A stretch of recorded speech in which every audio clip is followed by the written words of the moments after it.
ಶರಣಾರ್ಥಿ ಬಸವ ಶರಣಾರ್ಥಿ ಸ್ವಾನುಭಾವದ ನೆಲೆಯ ನಾನೇನ ಬಲ್ಲನೆ ನೀನೇ ಒಳಪೊಕ್ಕು ಏನು ನುಡಿಸಿದೊಡೆ ಆನು ನುಡಿವೆನೈ ಗುರುವೆ ಕೃಪೆಯಾಗು.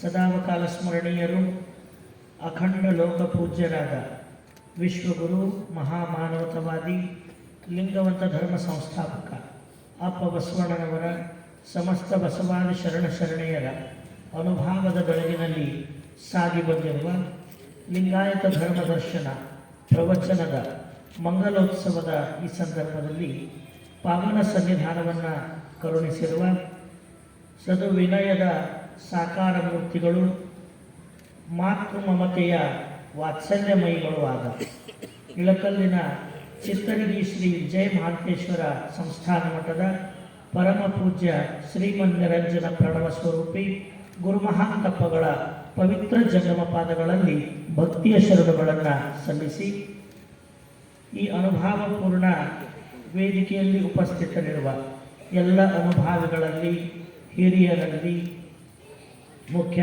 ಅತಿಥಿಗಳಲ್ಲಿ, ಈ ಕಾರ್ಯಕ್ರಮದಲ್ಲಿ ಭಾಗವಹಿಸಿರುವ ಯಾವತ್ತೂ ಶರಣ ತಂದೆ ತಾಯಿಗಳಲ್ಲಿ, ಅನುಭಾವಿಗಳಲ್ಲಿ ಮತ್ತು ಮುದ್ದು ಮಕ್ಕಳಲ್ಲಿ ತಮ್ಮೆಲ್ಲರಲ್ಲಿ ಭಕ್ತಿಯ ಶರಣಾರ್ಥಿಗಳು.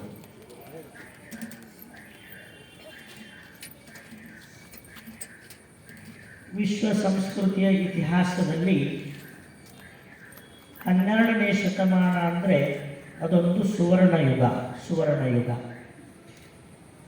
ಹಿಂದೆಂದೂ ಕಂಡರಿಯದ, ಕೇಳರಿಯದ ಅದ್ಭುತವಾಗಿರ್ತಕ್ಕಂಥ ಒಂದು ಸಂಗತಿ ಘಟಿಸಿರ್ತಕ್ಕಂಥ ಅಪೂರ್ವವಾಗಿರ್ತಕ್ಕಂಥ ಒಂದು ಪರ್ವಕಾಲ.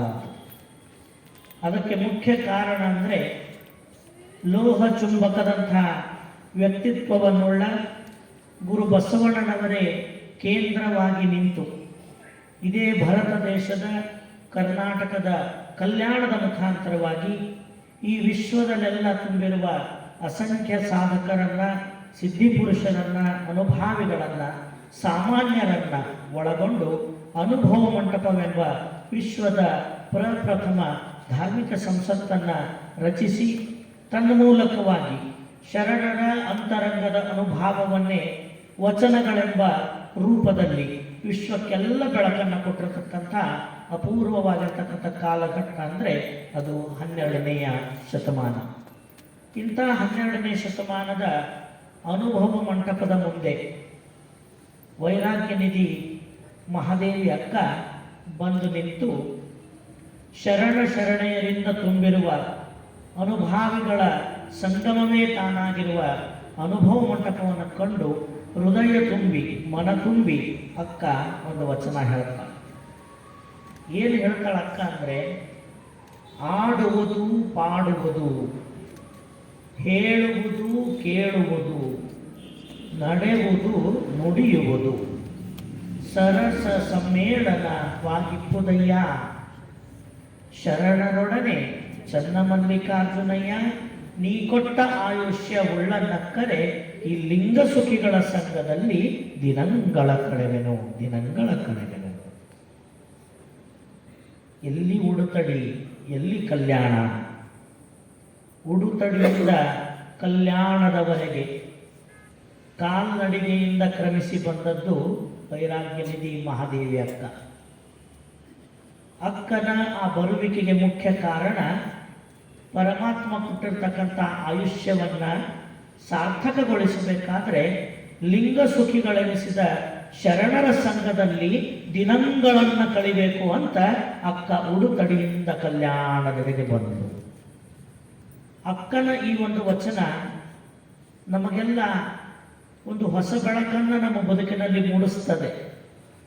ಏನು ಒಂದು ಹೊಸ ಜಾಗೃತಿಯ ಬೆಳಕನ್ನು ಮೂಡಿಸ್ತೈತಂದರೆ, ನಾವೆಲ್ಲರೂ ಕೂಡ ಸೃಷ್ಟಿಕರ್ತನಾದ ಪರಮಾತ್ಮನಿಂದ ಒಂದು ಅದ್ಭುತವಾದ ಸಂಪತ್ತನ್ನು ಪಡ್ಕೊಂಡು ಬಂದೀವಿ.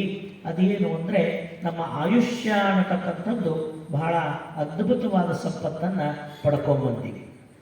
ಅಂಥ ಆಯುಷ್ಯವನ್ನು ಹೆಂಗೆ ಕಳಿಬೇಕು, ಈ ಆಯುಷ್ಯಕ್ಕೊಂದು ಅರ್ಥ ಹೆಂಗೆ ತಂದುಕೊಡ್ಬೇಕು ಅನ್ನೋದನ್ನು ಅಕ್ಕ ಮಹಾದೇವಿ ತಾಯಿ ನಮಗೆಲ್ಲ ಈ ವಚನದ ಮುಖಾಂತರವಾಗಿ ಬೋಧಿಸ್ತಾರೆ. ನೀ ಕೊಟ್ಟ ಆಯುಷ್ಯ ಉಳ್ಳನ್ನಕ್ಕರೆ ಈ ಲಿಂಗ ಸುಖಿಗಳ ಸಂಘದಲ್ಲಿ ದಿನಗಳನ್ನು ಕಳೆದರೆ ಆ ಆಯುಷ್ಯಕ್ಕೊಂದು ಅರ್ಥ ಬರ್ತದೆ. ಪರಮಾತ್ಮ ನಮಗೆ ಆಯುಷ್ಯ ಕೊಟ್ಟದ್ದಕ್ಕೂ ಒಂದು ಸಾರ್ಥಕತೆ ಆಗುತ್ತೆ. ಯಾವ ಜನನ ಮತ್ತು ಮರಣಗಳ ಮಧ್ಯದಲ್ಲಿರ್ತಕ್ಕಂಥ ಈ ಅವಧಿಯನ್ನ ಆಯುಷ್ಯ ಅಂತ ಕರಿತೀವಲ್ಲ, ಇದನ್ನು ಸುಮ್ಮನೆ ಲೌಕಿಕದ ವ್ಯವಹಾರಕ್ಕಾಗಿ, ಕೀರ್ತಿ ವಾರ್ತೆಗಳ ಪ್ರತಿಷ್ಠೆಗಾಗಿ, ಸಂಸಾರ ವ್ಯಾಮೋಹಕ್ಕಾಗಿ ಸಮಯವನ್ನೇನಾದ್ರು ನಾವು ಕಳೆದ್ವಿ ಅಂದ್ರೆ ಇದು ಬರೀ ಒಂದು ಪ್ರವಾಸ ಆಗ್ತೈತೆ. ನಮ್ಮ ಬದುಕು ಹುಟ್ಟಿನಿಂದ ಸಾವಿನ ಕಡೆ ಒಂದು ಪ್ರವಾಸ. ಈ ಬದುಕಿನಲ್ಲಿ ಯಾವುದನ್ನ ನಮ್ಮ ಶರಣರು ನಿಷೇಧಾರ್ಥಕವಾಗಿ ಮಾಡಿಟ್ಟಾರ ಅಂಥ ನಿಷೇಧಗಳನ್ನೇನಾದ್ರ ನಾವು ಆಚರಿಸಿ ಬಿಟ್ಟಿವಂದ್ರೆ ಇಲ್ಲ ಸಲ್ಲದ ಪಾಪ ಕರ್ಮಗಳಿಗೆ ಗುರಿ ಹಾಕ್ತೀವಿ. ಅದರ ಪರಿಣಾಮ ಕೇವಲ ಯಾತನೆ, ಕೇವಲ ದುಃಖ. ಯಾವುದನ್ನು ಶರಣರು ಬೇಡ ಅಂದನಲ್ಲ, ಅದನ್ನು ಮಾಡಿದರೆ ಕೇವಲ ದುಃಖ, ಕೇವಲ ಯಾತನೆ.